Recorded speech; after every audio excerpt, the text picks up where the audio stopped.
Sveiki. Pasistengsiu šiandien trumpai, nors ir įvykių gausa ir įdomus dabar laikotarpis svarstomas, tai yra svarstymo stadijų pagrindinis dokumentas Lietuvos valstybės biudžetas, tai be jokios abejonės liečia ir mūsų įmonė Ignalinos atominė elektrinė ir visą darbuotojų kolektyvą. Profesinė sąjunga dėja per visą savaitę 27 dieną buvo valdybos posėdė, kur mes aptarinėjom su valdybos nariais, kad būtų galimybė mums pateikti pasiūlymus, gavus informaciją atitinkamą apie 26 metų darbo užmokesčio fondo projektą. Taip pat paprašėm informaciją už 24-25 metus. Deja, šiandien gavom atsakymą, kad lyg tai mes nesitarėm, lyg tai valdyba turi tai atspręsti viduje. Tai šita informacija visų pirma negali būti neprieinama viešai. Jos yra kur paklausti ir kur gauti ir mes matyt tą ir pasinaudosim teisę, tačiau klausimas, ar tokius valdybos veiksmus, įmonės veiksmus vadovybės, ar ministerija tikrai palaimina, o galbūt dėl to ministras taip ir neranda laiko susitikti su profsąjungos atstovais, neranda laiką atsakyti į oficialius raštus iš esmės. Taigi, mums nelieka kitos išeities ir mes padarėm sekantį žingsnį, o mūsų konferencija priėmė rezoliuciją, kuri nukreipiama visiems suinteresuotiems subjektams, pradedant nuo Lietuvos Respublikos prezidento.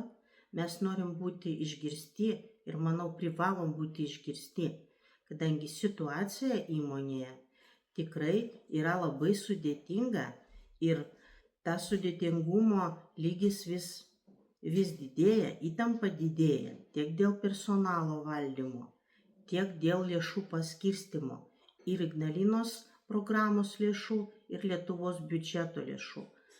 Mes nenorim, kad būtų pakartota situacija ir aš manau, kad bet kuris atsakingas valstybės žmogus, valstybės tarnautojas, pradedant nuo ministro, neturėtų būti suinteresuotas, kad būtų pasikartota situacija kaip šių metų pradžioje, kuomet 19 vadovų, kurie nusipelnė, aš manau, kad ne ką daugiau nei paprasti darbuotojai, kurie dirba sudėtingom radiacinės sąlygomis, tai radiacijos sąlygomis, tai ne ką daugiau tie 19 vadovų nusipelnė.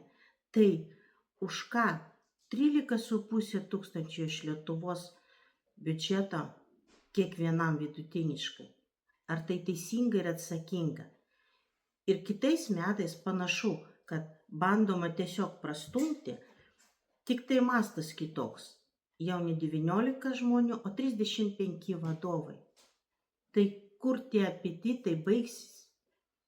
Ir kas tai laimina? Gal dėl to ministras neturi laiko su mumis susitikti ir aptarti? Gal dėl to valdyba, įmonės vadovybė vengia teikti informacijos? Aišku, gražu, kuomet įmonės vadovybė skelbia žmonėms, kad maistas valgykloj pagerėjo. Viskas gerai. Taip ir turi būti. Valgykloj turi būti maistas geras, nes žmonės dirba. Tai, bet ar mes turim situaciją, kuomet darbuotojams kotletukai skainesni, o vadovams vėl daugiatūkstantiniai priedai. To neturi būti. Todėl mes kreipiamės su rezoliucija ir teikiam konkrečius pasiūlymus, kaip išspręsti situaciją. Mums beje nepaliko kitos išeities ir mes būsim aktyvus svarstant biudžetą.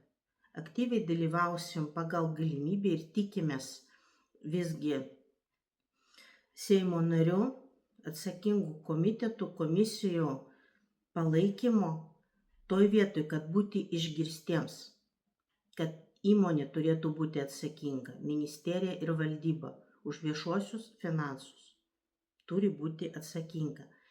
Ir pabaigai, Altra, gražu, įdomu ir ne visiems suprantama. O šiaip kalbam apie labai paprastą dalyką. Projektas B25, kaip mūsų Lietuvos, mūsų įmonės įsipareigojimų prieš Europos komisiją vykdymą. Ir tiek. Pasak vadovo 128 milijonai eurų. Ir čia tik pradžia. Tai gražus buvo kapsulės užkasimas, kažkiek priminė tokius laikus dar praeitaus amžiaus, kas atsimena, kuomet darbuotojai dirba, o vadovai, valdininkėliai atvažiuoja arba perkerpa juostelį, arba kažką užkasa kapsulę, bet reikia suprasti, B25 čia tik pradžių pradžia. Ir tai yra Ignalinos programos projektas. Altra, ar čia tik nėra būdas vėl tęsti klausimą dėl Ignalinos atominės elektrinės kaip valstybės įmonės pertvarkymo į UAB, nors atrodo tas klausimas uždarytas. Ar čia tik nėra būdas prieiti iš kitos pusės? Ir ar mes nekalbam apie galimą pliką pinigų įsisavinimą, prisidengiant gražiais pavadinimas? Nesinorėtų, kad tai būtų daroma ir laiminama mūsų valstybės vadovais, mūsų Seimo nariais. O dėl pasirinkto rangovo šiam projekto vykdymui, mano manymu, turėtų susidomėti tai atitinkamos institucijos. Tai turi būti jau jų susidomėjimo objektas. Ačiū.